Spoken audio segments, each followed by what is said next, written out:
Hello every one, എന്തുണ്ട് വിശേഷം? സുഖമായിരിക്കുന്നല്ലോ അല്ലേ?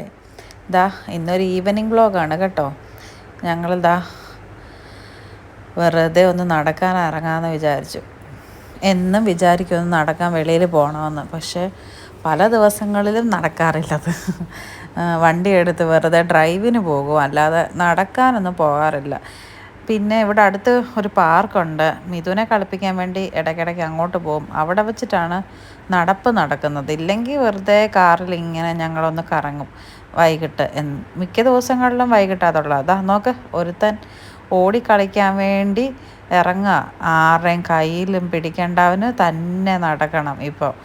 പിന്നെന്താ, പൂച്ചയെ കാണുമ്പോൾ പൂച്ചയെ പോയി കളിപ്പിക്കണം. ഇതൊക്കെയാണ് ആശാൻ്റെ ഇപ്പോഴത്തെ പരിപാടി. അങ്ങനെ ഞങ്ങൾ പതുക്കെ അങ്ങനെ നടന്നപ്പോൾ വിചാരിച്ചു, ഇവിടെ അടുത്തൊരു ചെറിയൊരു കുഞ്ഞൊരു മോളുണ്ട്. അപ്പോൾ അവിടെ ചെന്നിട്ട് അവിടെ ഈ മിഥുന് പറ്റിയ ഇങ്ങനെ ടോയ്സൊക്കെ ഉണ്ട് ഇരുന്ന് കളിക്കുന്നത്. അവനെ അവിടെ ഒന്ന് കളിപ്പിക്കാം. പിന്നെ അല്ലറ ചില്ലറ സാധനങ്ങൾ വല്ലതും ഉണ്ടെങ്കിൽ ഒന്ന് മേടിക്കാം എന്നൊക്കെ കരുതി അങ്ങോട്ടൂടെ നടക്കാമെന്ന് കരുതി. പിന്നെ അതിൻ്റെ വാതിൽക്കൽ കൂടെ വെറുതെ അങ്ങോട്ടും ഇങ്ങോട്ടുമൊക്കെ നടന്ന് ഞങ്ങൾ 3 പേരും കൂടെ. അവനാണെങ്കിൽ കൈ പിടിച്ചേന് എങ്ങനെയും ഒന്ന് കൈ വിട്ടിട്ട് മാറിയാൽ മതി. അതുവഴി പോയൊരു കൊച്ചിനെ ഓടിച്ചെന്ന് പിടിക്കാനായിട്ട് പോവുക.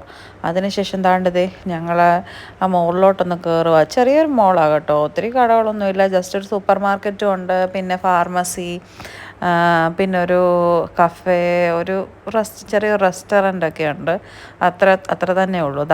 പിന്നെ ആശാൻ്റെ പ്രധാന വിനോദം ഇത് തന്നെയാണ്.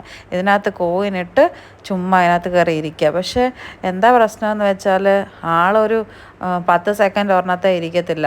1 മിനിറ്റ് ഒക്കെ ആയിരിക്കും ഇതിൻ്റെ കോയിനിട്ട് കഴിഞ്ഞാലേ നമുക്ക് അതിനകത്ത് ഇങ്ങനെ ഇരുന്ന് ആടിക്കൊണ്ടിരിക്കാം. പക്ഷേ ആശാൻ അതൊരു 10 സെക്കൻഡ് പോലും ഇരിക്കത്തില്ല. അതിൽ കോയിനിട്ടിട്ട് അവൻ അടുത്തതിലോട്ട് കയറണം.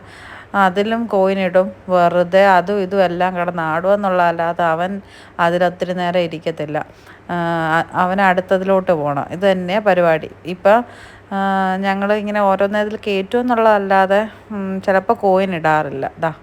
അപ്പോഴാണ് വെറുതെ ഒന്ന് കയറി ഇറങ്ങാമെന്ന് എഴുതി. ഈ സൂപ്പർ മാർക്കറ്റിൽ കയറിയാൽ എങ്ങനെയാണെന്നറിയത്തില്ല, ചുമ്മാ അവിടെ ഇവിടെ കിടന്ന സാധനങ്ങളെല്ലാം വാരിപ്പെറുക്കും. അങ്ങനെ സാധനങ്ങൾ മേടിച്ച് ഞങ്ങൾ തിരിച്ച് വീട്ടിലോട്ട് പോവാം. അപ്പോൾ പിന്നെ നാളെ കാണാം. ബൈ.